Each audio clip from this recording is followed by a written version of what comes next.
What's the number one key to developing more power and more stick on your volleys? The number one key is volume with the legs. What's the most common problem we see with players when they're up at the net? They activate their hitting arm too much. They try to generate too much power using the arm. That leads to them making a lot of unforced errors, either dumping the ball into the net or missing the ball long or out wide. So that general principle applies to both sides, volley with the legs. Now, what does that mean? If you look at all the best volleyers in the game, when they're up at the net, what you see is they split step, they step out and they load the outside leg. Having a good load step is very important in order to execute everything else. So really make a prominent load step out. And now what you're going to see from here, when they hit the volley, they're going to push from the outside leg and they're going to step and hit at the same time. Now the key part about this is when you load the outside leg and you're pushing from the outside leg, you want to make it feel that you're striking the ball first and then the foot will come and land. Many players make the mistake of, when they're working on this, they land first with the outside leg and then they hit. Now, why is that a problem?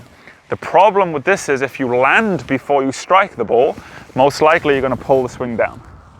So you want to ensure that as you're striking, this left foot here for a right-handed player will be airborne, stepping through. So then you're getting the momentum from the lower body that's bringing you through the shot.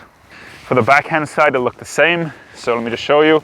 So split step, step out, load, step through and hit. That's the key. Now the reason this is so effective for your volleys, you already have the incoming pace from your opponent when they're hitting the ball at you, but also then you'll get the other source of pace coming from your body momentum going through the shot. You don't need to add anything extra with your arms. Now the question you're probably asking, how can you effectively work on this? Well, one great visual idea, as you can see on the ground, I've got a letter V down in front of me and I've lined it out with some tennis balls.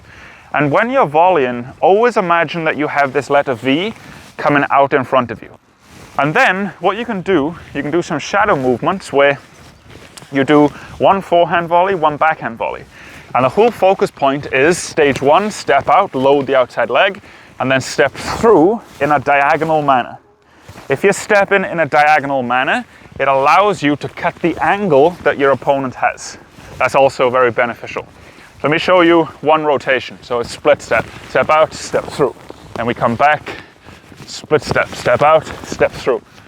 And if you do this correctly, you really start to feel, number one, a workout with your legs. It really starts to strengthen your legs more, but you also start to feel that the main source of power is coming from the body momentum, bringing you into the court.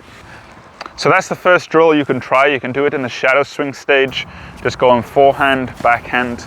Do up to 5-10 repetitions of that, rotations. And then what you can do, you can have either a partner or a ball machine just feed you some balls to one side first, so it's easier to focus on the load and step through.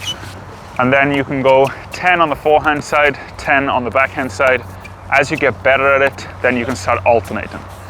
But the whole key of this video, if you want more power and effortless power on your volleys, learn to volley with the legs. That's really going to transform your game. So I really hope this video helps you today. If you have any questions on it at all, just let us know in the comments below. And yeah, once again, please go ahead, share this with your tennis friends. I'm sure they also want more power on their volleys. I look forward to seeing all of you guys in the next video.